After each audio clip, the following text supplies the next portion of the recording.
Hey everybody, we are going to keep talking about meiosis today, and we're going to talk about sexual life cycles. So, does like really beget like? We know that offspring resemble parents, but they usually don't look exactly like them. And we're going to talk about why that is today when we talk about reproduction. So we're going to do a little bit of background on heredity and genetics very quickly. So heredity is the transmission of traits from parents to offspring, and humans have known about heredity for thousands of years. However, it wasn't until about 150 years ago that we really understood what affects heredity, and that is genetics. We've talked a lot about genes, sort of vaguely though, when talking about what's being transcribed during RNA transcription, and why only certain parts of the DNA molecule are being transcribed. And those areas that are being transcribed, those are genes, and so that's going to be the DNA for one specific trait or maybe several traits. And we say that the locus is the actual physical location of a gene in a chromosome, and so that's going to be the areas, or those are going to be the areas, those genes are going to be the areas that are specifically transcribed into the mRNA when we talked about that whole process. So it's the physical location of a gene on a chromosome. Now, reproduction is a way of copying genes to pass them on to offspring. There's two main types that we're going to talk about. Asexual, the A in front of sexual means without sex, and then sexual reproduction. So now asexual reproduction is when one parent passes on all of its genes to its offspring. This uses mitosis. You may hear it called cloning, and this is going to be how many organisms reproduce. We've got two examples here. We'll talk more about redwoods in a later chapter, but here you have a hydra. So here's your parent hydra, and you have a bud. So this is the offspring that is coming off from the side of it, and it is going to be genetically identical. Now, advantages to asexual reproduction are that you only need one parent. So if you happen to be in an area that has low population, you don't need to search around for a mate in order to reproduce. Another advantage, or what can be an advantage, is that offspring are identical to the parent. So any good genetic traits that the parent has are going to be conserved and reproduced in all offspring. Now, some disadvantages is that you have no new DNA combinations for evolution to work on. So evolution is usually going to act slower in populations or organisms that reproduce asexually. Clones can also become extinct if they are susceptible to a certain pest or parasite or disease. If, let's say, everybody or every individual in a cloned population is susceptible to the same disease, and that disease enters the population, it's going to be a really quick way to wipe out the entire population. Now, with sexual reproduction, you have two parents contributing DNA to the offspring. So most organisms do reproduce this way. It hasn't been proven in every species, and some fungi and a few others, but a lot of organisms reproduce using sexual reproduction.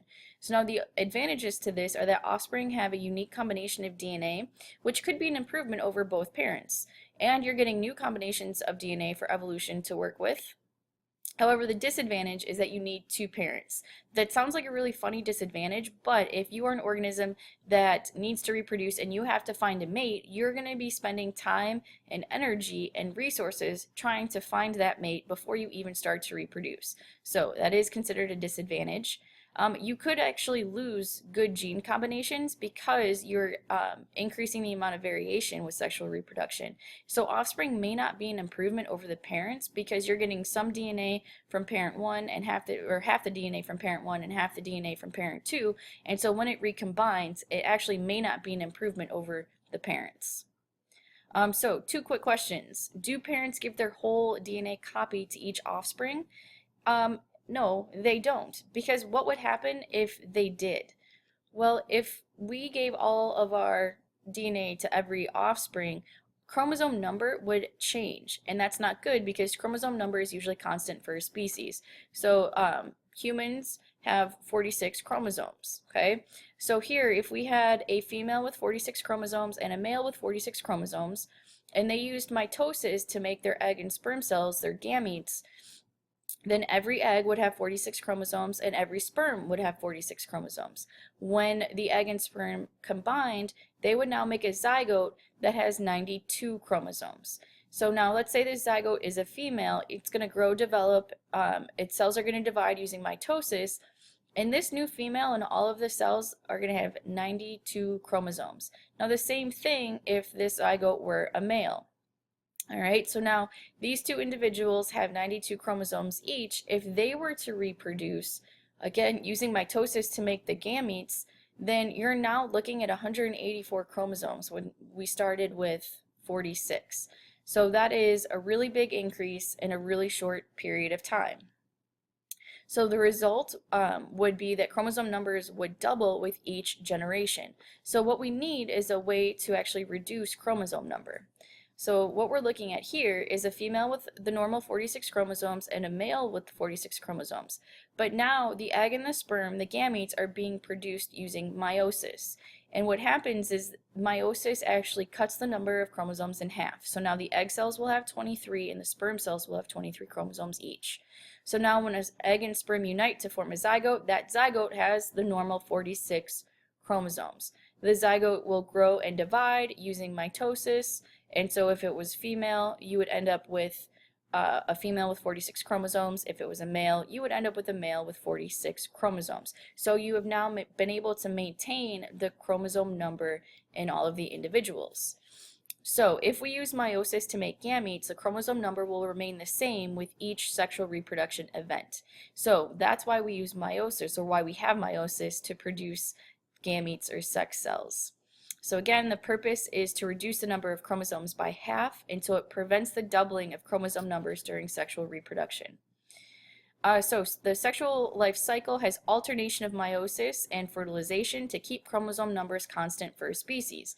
And so what that means is that you are going to have the gametes made in ovaries and testes in humans through meiosis, and so all egg cells will be haploid, meaning that they will have 23 chromosomes or have the number N, and sperm cells will also be haploid, which is represented by the number N, and so they will have 23 chromosomes. When they combine at fertilization, 23 plus 23 gives you 46 chromosomes, or we call that diploid. So you're going to have a diploid zygote with 2N equals 46 chromosomes. Now this zygote will use mitosis to grow, divide, and develop, and you end up again with a multicellular diploid adult, and this cycle is just going to keep going. So I was talking about haploid and diploid, so what do those words mean? Ploidy is the number of chromosomes in a set for an organism, or how many different kinds of chromosomes the species has. So we usually write it as N equals. So humans have 23 different kinds of chromosomes, and so we say that humans are N equals 23. Now, most of our body cells or somatic cells have two sets of chromosomes, or they're diploid, and so humans 2N would equal 46 because you're doubling that N equals 23. What you're looking at here is a picture of human chromosomes, and so right now it's kind of hard to see what you're looking at. But the chromosomes can be arranged based on their pairs. We call this a karyotype. You guys are looking at a human karyotype. So you've got chromosomes 1 through 22 in numbered pairs.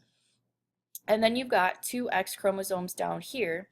I'm kind of blocking where the Y chromosomes would go, but there are not any Y chromosomes since this is a female. And I'm also kind of blocking part of 18. But all the chromosomes here, all the chromosomes are here, and they're all here in the appropriate numbers. Here you're looking at a color version of this. And what I want you guys to notice is what you're looking at for each of these is actually a pair of homologous replicated chromosomes. So here we're kind of zooming in on chromosome 1 in this picture right here. And so this could be the replicated sister chromatids. So you can see you've got one side and the other, so that would be the replicated sister chromatids from mom, and these could be the replicated sister chromatids from dad. So this is your chromosome 1 version from mom and your chromosome 1 version from dad.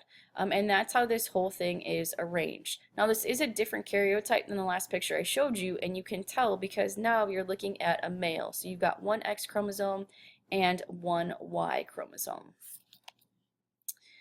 So haploid is when you're going to have one set of chromosomes. So this karyotype is showing diploid because you've got all 46 chromosomes, or 23 pairs. Haploid would be one set of chromosomes, and that's going to be the number of gametes in, I'm sorry, the number of chromosomes in gametes or sex cells. So all human sex cells should have 23 chromosomes. Now you can also have polyploids. Poly means many, so this is when you have multiple sets of chromosomes. So examples would be 3N or 4N, so triploid or tetraploid. You are not going to see this really in animals. It's usually fatal. They say it's not compatible with life. However, this is really common in plants. What we're looking at here are just some life cycle variations. So anywhere where you see the sort of like pinkish arrows, you're looking at diploid. Then anywhere where you see green arrows, you are looking at haploid. So here we're starting out with what looks like a mouse. So this guy is 2N, so it's diploid. It will go through meiosis to make its gametes. So the gametes are all going to be N or haploid. You'll have two gametes merge during fertilization. That will produce the zygote, which is 2N, so we're back to being diploid. That zygote will grow and develop into an adult organism, and so you can see that once you have the zygote form from the two gametes, you're back to 2N. Here we're looking at plants and some algae. You've got your 2N, again with the adult. You go through meiosis, you form the gamete, the spores in this case. You have an N individual, so this is haploid, multicellular organism. We call it a gametophyte. It's going to make its gametes. So you have an N gamete and an N gamete. Fertilization occurs, you form the zygote, so now you're back to 2N.